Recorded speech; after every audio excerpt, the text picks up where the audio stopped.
Welcome back everybody.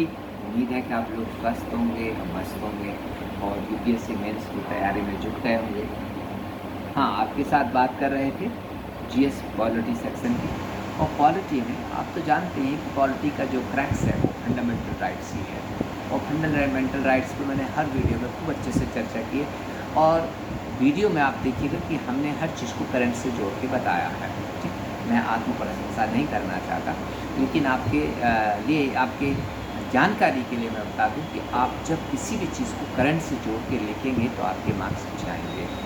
बहुत सारी चीज़ों पे चर्चा हुई, आर्टिकल 32 पे व्यापक चर्चा कर रहे हैं, क्योंकि पता बच्चों को क्लियर ही नहीं होता है कि रिट्स क्या होती हैं। और दूसरा, उनको ये भी पता नहीं होता है कि रिट्स में अंतर क्या होता है। जैसे मैं रिट्स ऑफ प्रोहिबिशन बताऊंगा, उसके बाद रिट्स ऑफ सर्टोरी बता दूंगा, तो उन दोनों में लगभग समानता है।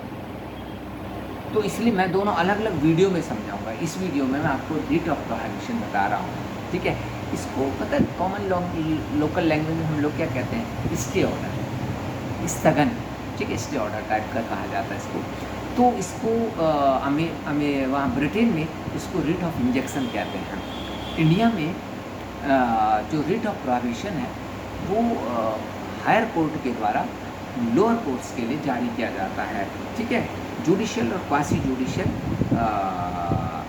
ऑफिसर्स के लिए, जुडिशियल और क्वासी, जैसे कि हाई कोर्ट डिस्ट्रिक्ट कोर्ट के लिए जारी कर सकता है। ठीक है, क्वासी जुडिशियल का मतलब क्या होता है? क्वासी जुडिशियल यही है, जैसे नेशनल वुमेन कमीशन है, नेशनल ह्यूमन राइट कमीशन है, ये क्वासी जुडिशियल बॉडीज़ हैं। इनको सिविल कोर्ट की शक्तियाँ प्राप्त होती हैं टू समन द पर्सन और द पेपर। ठीक है, तो इनके खिलाफ भी जारी होता है रिट ऑफ प्रोहिबिशन। तो कब जारी होता है? एक तो चीज़ ये है कि जब न्यायालय में प्रोसीडिंग्स चल रही हो, ठीक है, और कोई न्यायालय उस मामले को सुन रहा हो जो उसके क्षेत्राधिकार में नहीं आता। आप कहेंगे सर कैसे कुछ रहा, जैसे कि इनकम टैक्स से जुड़ा हुआ कोई मामला अगर है तो उसको इनकम टैक्स ट्रिब्यूनल ही सुन सकता है। ठीक है कि नहीं? उसको कोई और एडमिनिस्ट्रेटिव ट्रिब्यूनल नहीं सुन सकता। ये एक उदाहरण है। ठीक है, तो या हर न्यायालय की शक्ति है। ठीक, जैसे कि भाई किसी कोर्ट को आपका अधिकार है कि वो केवल 10,000 तक का ही मामला सुन सकती है, लेकिन 10,000 की जगह वो मामला 20,000 का है, उसको सुनने लग जाए कोर्ट, तो वो व्यक्ति, ठीक है, जो उसमें वादी है, वो हाई कोर्ट में जाके अपील लगा सकता है कि अपने एक्सेस ऑफ ज्यूरिडिक्शन का ये कोर्ट उपयोग कर रही है या अपने क्षेत्राधिकार का अतिक्रमण कर रही है, इसलिए इस कोर्ट को रोका जाए। तो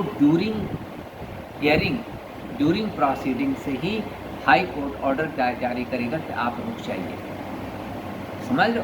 तो रिट ऑफ प्रोहिबिशन जो होती है वो हमेशा निचली अदालत या न्यायाधिकरण के लिए की जाती है, और उसमें ठीक lack of jurisdiction, excess of jurisdiction, ठीक error of law, violation of the natural principle of the natural justice, ठीक प्राकृतिक न्याय के सिद्धांतों पर कुछ भी पाया जाता है, या मैलिशियस डिसीजन ऑर्डर भी कोई पास कर दिया है, ठीक है, कोई गलत आदेश पारित कर दिया गया है कोर्ट के द्वारा, ठीक है, तो उसके खिलाफ भी जारी हो सकता है। ठीक है, तो बट वो उसी समय होना चाहिए कि आप उसी समय न्यायालय के पास जाएं, उच्च न्यायालय के पास जाएं जब न्यायालय की कार्रवाई चल रही है।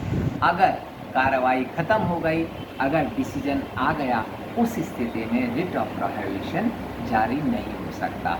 तो रिट ऑफ प्रोहिबिशन क्या होता है कि निचले न्यायालयों को रोकने के लिए दिया जाता है ताकि वो अतिक्रमण न करें।